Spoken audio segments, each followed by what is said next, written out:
Hello. Hello. Hello.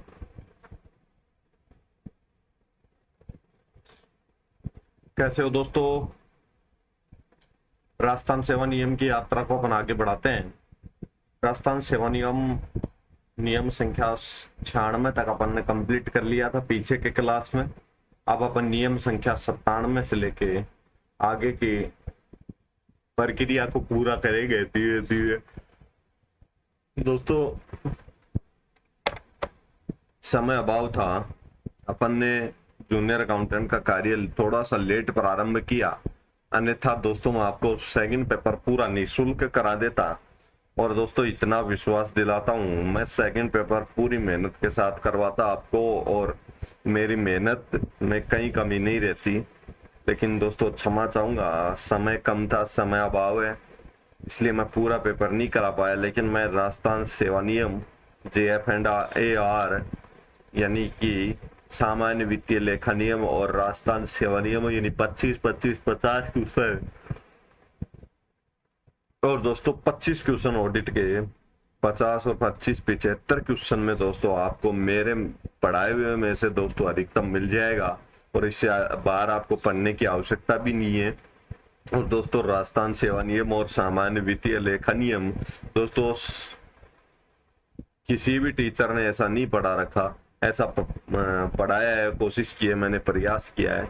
तो दोस्तों ये तो हुआ अपने राजस्थान सेवा नियम के। अब दोस्तों एक एक नियम करके दोनों नियम को समझिए, शानदार नियम है दोस्तों। यहाँ तक कि ज्यादा नियमों में प्रॉब्लम आती है, आगे बहुत आसान आसान नियम आने वाले हैं। तो दोस्तों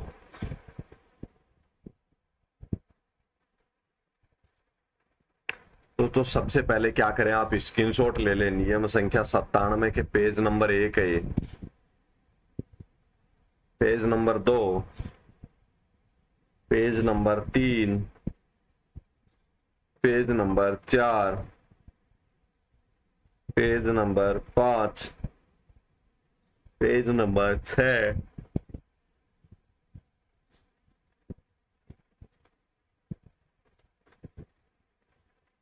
page number 7, page number 8, page number 9, page number 10।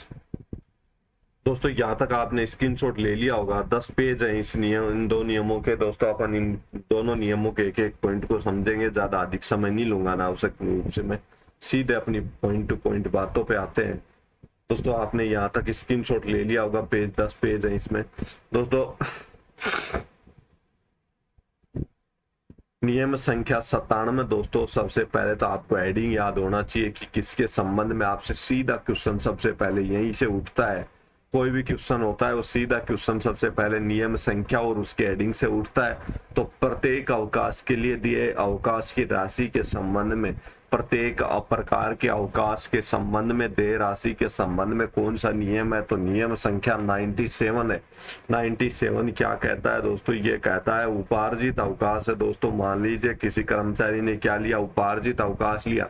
दोस्तों ये कहता है कि प्रत्येक अवकाश यानी कि जो अवकाश लिया गया है उस अवकाश के लिए देय अवकाश वेतन, अवकाश के समय उस अवकाश के समय का कितना वेतन दे होगा उसके संबंध में यह बता रहा है। तो दोस्तों उपार्जित अवकाश पर जाने से पूर्व प्राप्त कर रहा था उस आधार पर वेतन प्रदान किया जाएगा। दोस्तों अपन इससे पहले उपार्जित अवकाश वाला जो नियम पढ़ के आए थे, उस उपार्जित अवकाश वाले नियम में अपन एक फॉर्मूला था, और उस फॉर्मूले के आधार पर अपन ने उपार्जित अवकाश के दिन का, एक दिन का वेतन ज्ञात किया था। वो किस प्रकार किया था देखना। मान लीजिए 25 दिन का उपार्जित अवकाश था, किसी व्यक्ति की एक माह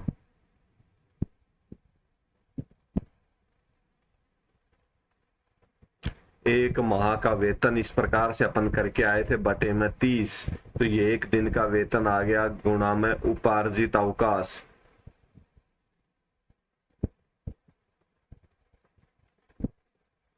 दोस्तों इसी प्रकार से आपको याद होगा अपन करके आए थे एक माह का वेतन यानी कि मैं यहाँ पे एक माह के वेतन का अर्थ क्या, एक माह का वेतन में 30 दिन का भाग दे देंगे तो एक दिन का वेतन आ जाएगा, और उपार्जित अवकाश से उसको गुणा कर देंगे, यानी 25 दिन अगर उपार्जित अवकाश है तो उसको 25 से एक दिन के वेतन को गुणा कर देंगे तो उपार्जित अवकाश का टोटल वेतन आ जाएगा।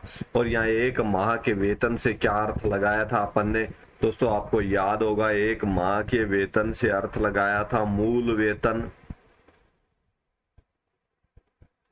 प्लस महंगाई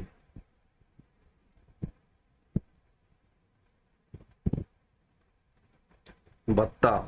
दोस्तों एक माह के वेतन से क्या अर्थ लगाया है, मूल वेतन प्लस महंगाई भत्ते से अपन एक माह के वेतन से अर्थ लगाया है, बटे में 30 दिन का भाग देंगे।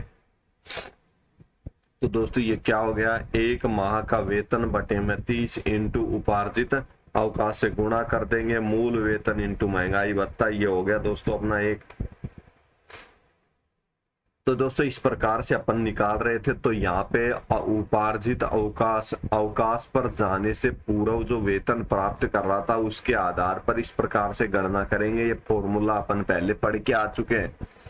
अगर मान लीजिए उस व्यक्ति को कोई उस माह अतिरिक्त वेतन मिलता था, किसी भी कारण से चुनाव ड्यूटी थी या उसकी या उसको हिल एरिया अलाउंस मिल रहा था या कोई अतिरिक्त उसको वेतन मिल रहा था, तो दोस्तों अतिरिक्त कार्य के लिए अतिरिक्त वेतन मिल रहा था और वो उपार्जित अवकाशों का उपयोग करता है, यानी कि छुट्टी पे चला जाता है या उपार्जित अवकाशों का भुगतान प्राप्त करता है, तो दोस्तों उसको अतिरिक्त वेतन नहीं मिलेगा, उपार्जित अवकाशों का अतिरिक्त वेतन नहीं मिलेगा।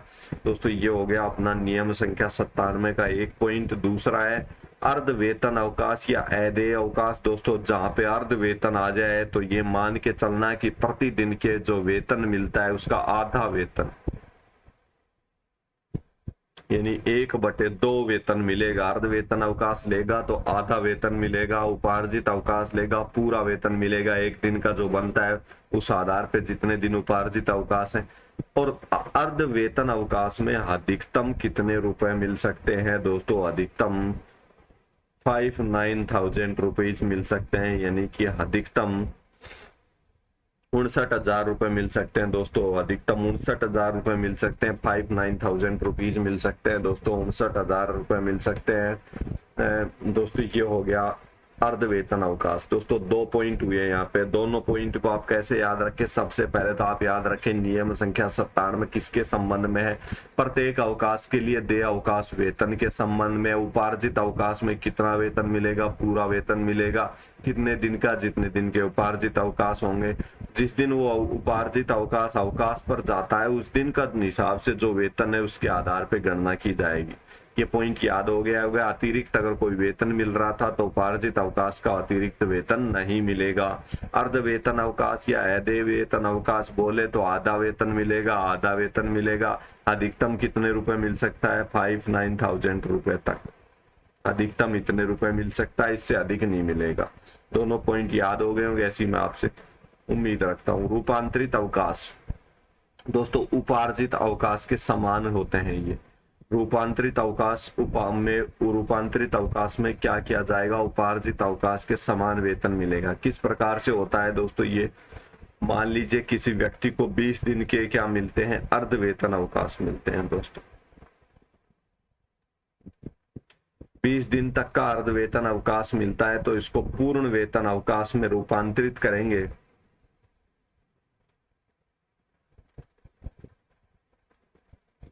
पूर्ण वेतन अवकाश में अगर रूपांतरित करेंगे 20 दिन के अर्ध वेतन अवकाश को, तो दोस्तों ये रूपांतरित अवकाश हो गया।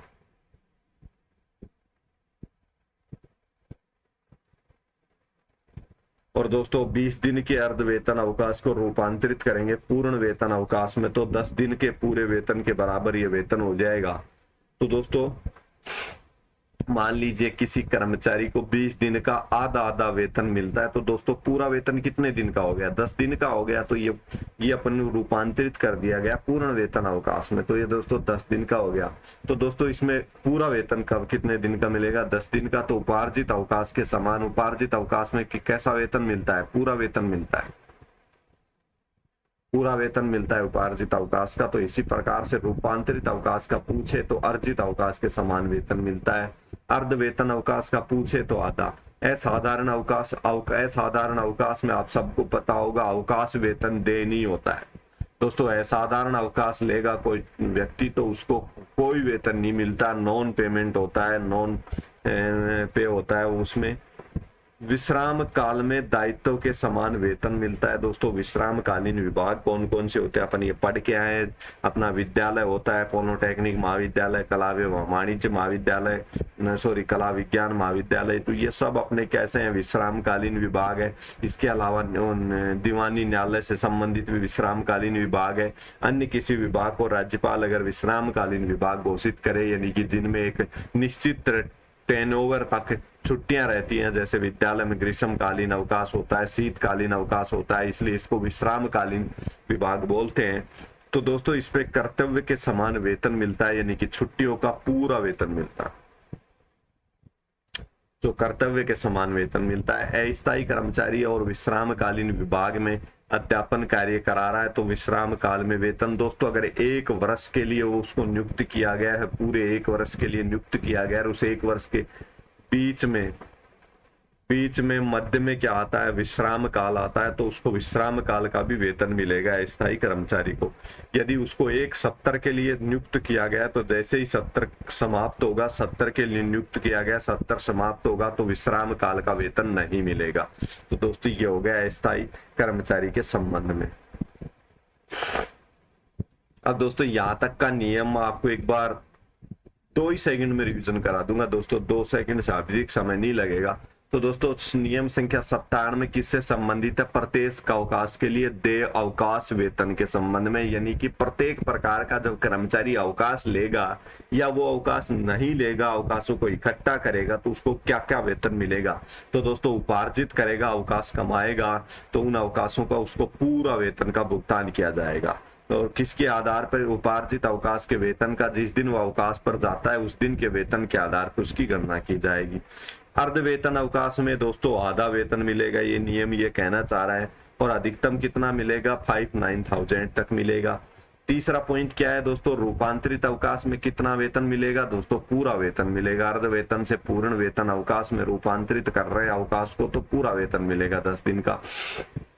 असाधारण अवकाश दोस्तों, असाधारण अवकाश पे कभी भी वेतन नहीं मिलता है, यानी कि अवकाश पर वेतन देनी होगा। विश्राम काल को हमेशा कर्तव्य के समान ही वेतन मिलेगा, पूरा वेतन मिलता है। विश्राम काल विभाग में नौकरी कर रहा है तो कोई अस्थायी कर्मचारी है, विश्राम कालीन विभाग में अध्यापन कार्य में लगा है और 1 वर्ष के लिए नियुक्त किया गया है, और उसी 1 वर्ष के मध्य में दोस्तों अगर विश्राम काल आता है तो उसको अवकाश का वेतन मिलेगा विश्राम काल का। अन्यथा अस्थायी कर्मचारी है, 1 सत्र के लिए किसी को लगाया गया तो जैसे ही सत्र समाप्त होगा, ग्रीष्म काल आएगा, ग्रीष्मकालीन अवकाश आएंगे तो उस ग्रीष्मकालीन अवकाश का यानी कि विश्राम कालीन का पीरियड का उसको पैसा नहीं मिलेगा।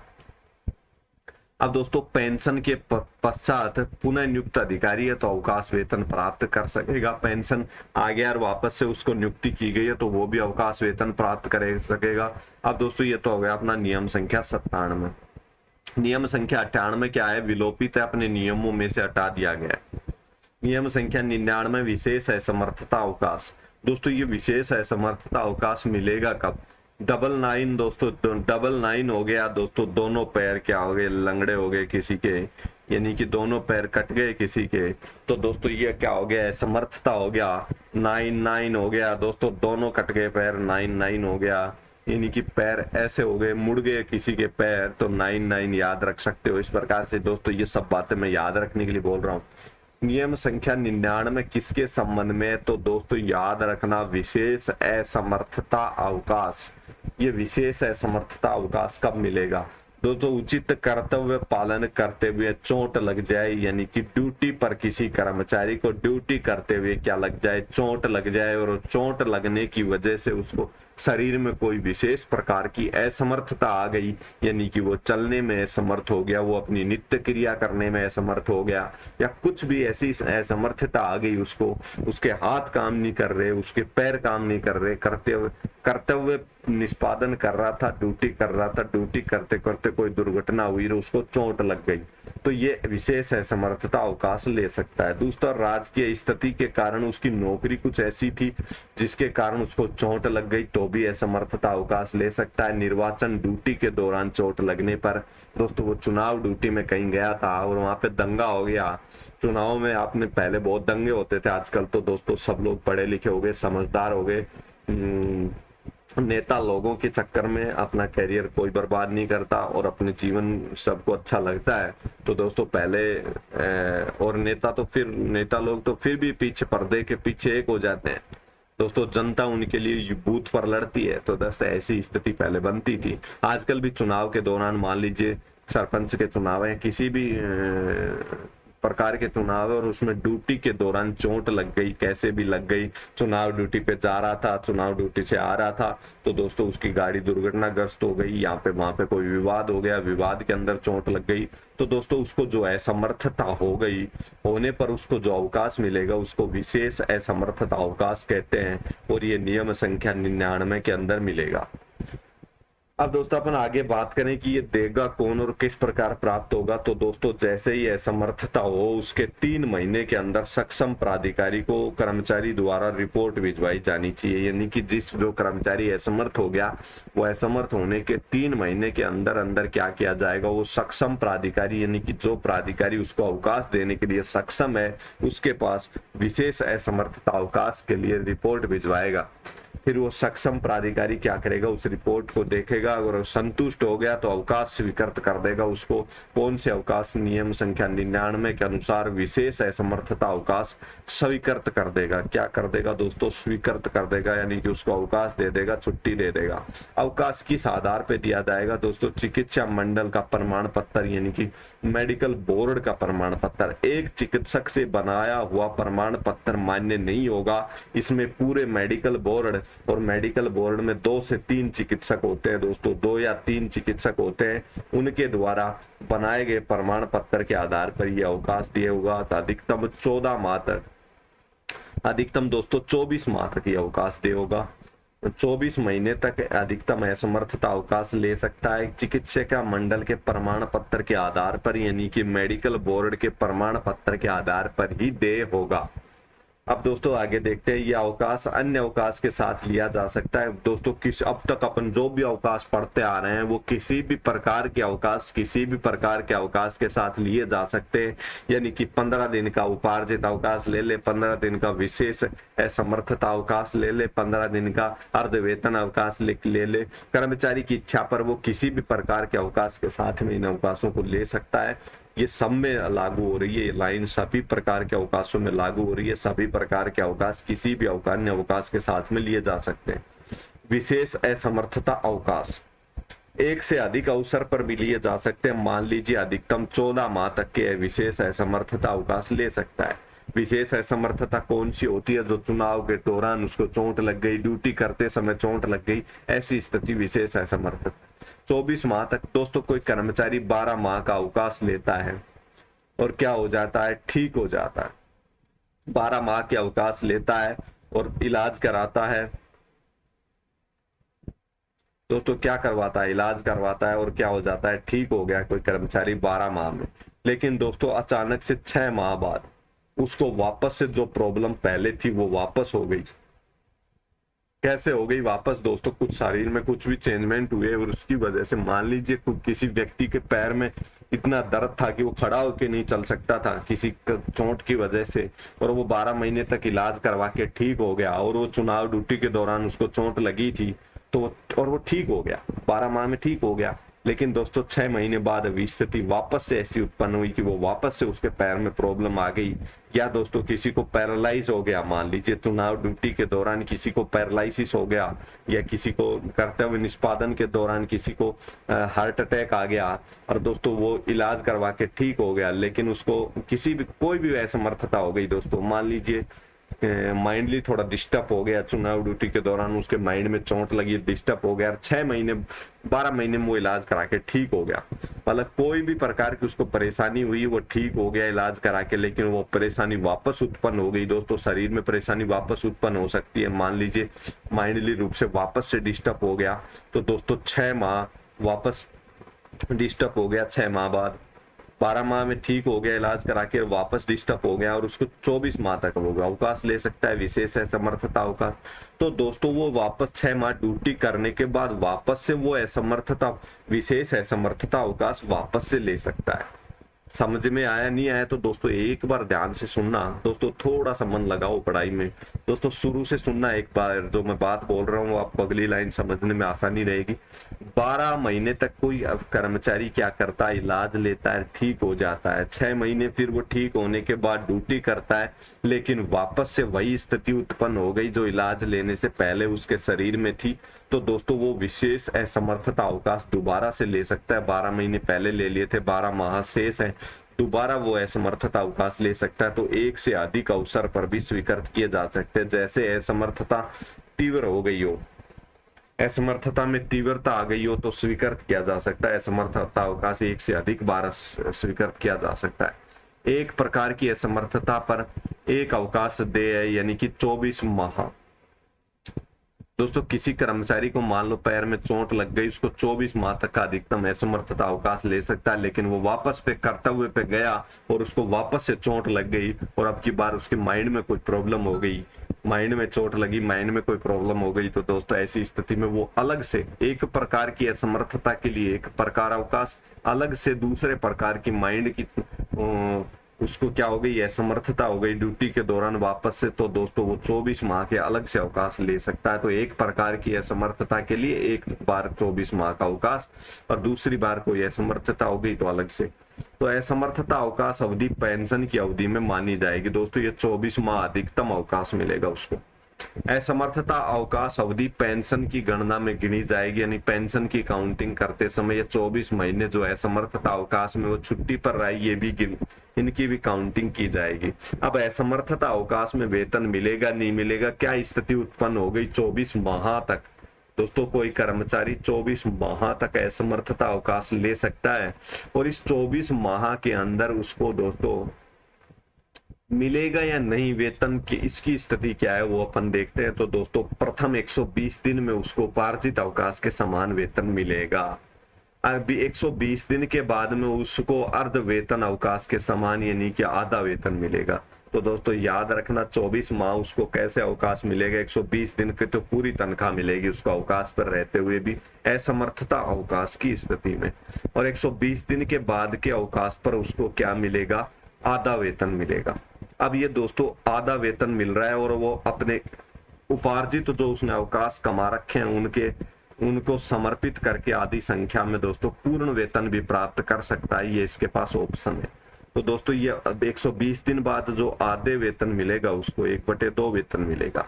मान लीजिए किसी कर्मचारी ने 140 दिन का अवकाश लिया, तो 120 दिन का तो दोस्तों उसको पूरा वेतन मिलेगा। 120 दिन के बाद कितने दिन अवकाश बचा, 20 दिन का अवकाश बचा।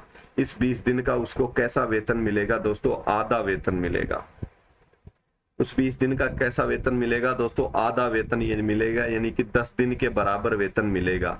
तो दोस्तों ये क्या कह रहा है, आधी संख्या में उपार्जित अवकाश के समर्पण करके वो विकल्प है उसके पास पूरा वेतन प्राप्त कर सकता है। तो कैसे, तो दोस्तों 20 दिन का उसका अवकाश बचा, आधा वेतन 10 दिन का उसको मिलेगा, और आधी संख्या में उपार्जित अवकाशों का वो समर्पण करेगा। तो 20 का आधा कितना हुआ, 10 दिन का वो उपार्जित अवकाश का क्या कर देगा, समर्पण कर देगा, और 10 दिन का उसको वेतन ये मिल रहा है। तो दोस्तों ये 20 दिन का पूरा वेतन हो जाएगा। ये उसके पास ऑप्शन दिया गया है कर्मचारी को। दोस्तों ये एक अपवाद है। अपवाद कैसा है दोस्तों, कोई पुलिस में नौकरी कर रहा है और कोई एनकाउंटर करने गया, एनकाउंटर में या मुठभेड़ हो गई गुंडों से या आतंकवादियों से या किसी भी से में, मान लीजिए डकैतों से, तो उसको चोट लग गई और वो इलाज कहाँ पे कराता है, राजकीय चिकित्सालय में इलाज कराता है। तो दोस्तों उसको संपूर्ण अवधि में पूरा वेतन मिलेगा, चाहे उसको 24 माह तक उसको पूरा वेतन मिलेगा। कब, जब पुलिस में एनकाउंटर मुठभेड़ में वो चोटग्रस्त हो गया, राजकीय चिकित्सालय में इलाज कराता है, तो संपूर्ण अवधि का उसको पूरा वेतन यानी 24 माह का पूरा वेतन मिलेगा। अब दोस्तों चतुर्थ श्रेणी कर्मचारी को अगर चोट लगी है तो उसको किस प्रकार मिलेगा, तो दोस्तों 60 दिन का तो उसको पूरा वेतन मिलेगा। 60 दिन के बाद उसको 24 माह तक बचे हुए समय में आधा वेतन मिलेगा। उसको भी छूट दे रखी है, उपार्जित अवकाशों का आधी संख्या में समर्पण कराएगा, आधी संख्या में तो उसको आधा वेतन तो मिलेगा नियमों के अनुसार, प्लस आधा वो उपार्जित अवकाश समर्पित करेगा तो उसको पूरा वेतन मिल जाएगा। आधा आधा करके एक हो गया, पूरा वेतन मिल जाएगा। चिकित्सा मंडल द्वारा दोस्तों राजस्थान सशस्त्र पुलिस बटालियन में है तो चिकित्सा मंडल यानी कि मेडिकल बोर्ड में दोस्तों असमर्थता अवकाश, अभी अपन पहली लाइन पढ़ के आए थे कि असमर्थता अवकाश किसको मिलते हैं, चिकित्सा मंडल मेडिकल बोर्ड की रिपोर्ट के आधार पर मिलेंगे। तो मेडिकल बोर्ड में कौन कौन होगा ये यहाँ पे बता रखा है। राजस्थान सशस्त्र पुलिस बटालियन में कोई नौकरी कर रहा है तो उसके मेडिकल बोर्ड में अधीक्षक होगा उस अस्पताल का जिसमें वो इलाज करा रहा है, प्रधान चिकित्सक जो इसका वो इलाज कर रहा है वो चिकित्सक है, और तीसरा मेडिकल बोर्ड में बटालियन का चिकित्सा अधिकारी। ये तीनों मिलके उसका चिकित्सा प्रमाण पत्र जारी करेंगे, मेडिकल मंडल कहलाएगा ये तीनों मिलके। और ये तीनों के ओर से जब प्रमाण पत्र जारी किया जाएगा, कमांडर या उच्च स्तर का अधिकारी है तो तब उसका प्रमाण पत्र मान्य होगा असमर्थता के लिए। और अन्य के लिए कमांडर और उच्च अधिकारियों से नीचे के अधिकारियों के लिए या कर्मचारियों के लिए क्या होगा, चिकित्सा अधिकारी अधीक्षक द्वारा नामित, जिस अधीक्षक ने यानी कि हॉस्पिटल के हेड ने उसके इलाज करने के लिए जिस चिकित्सक को नियुक्त किया है, अधिकृत किया है, नामित किया है वो, और उसकी बटालियन का चिकित्सा अधिकारी मेडिकल बोर्ड में 2 सदस्य होंगे उससे। इस मामले में उच्च कमांडर या उच्च स्तर का अधिकारी है, 3 सदस्य होंगे। मेडिकल बोर्ड में कौन होगा, अस्पताल का अधीक्षक होगा, वो उसका प्रबंध चिकित्सक होगा यानी जो इलाज कर रहा है, बटालियन का चिकित्सा अधिकारी होगा। तो दोस्तों दोनों नियम समझ में आए होंगे ऐसी उम्मीद करता हूँ। फिर भी समझ में नहीं आए तो कमेंट बॉक्स आपके लिए हमेशा अवेलेबल है। कमेंट बॉक्स में कमेंट करके बताएं दोस्तों कि आपको क्लास कैसी लगी और कहाँ पे प्रॉब्लम आई। दोस्तों मेरे को दोबारा समझाने में कोई परेशानी नहीं है दोस्तों, मेरे लिए वर्तमान समय में आपका एक एक पल कीमती है। धन्यवाद दोस्तों।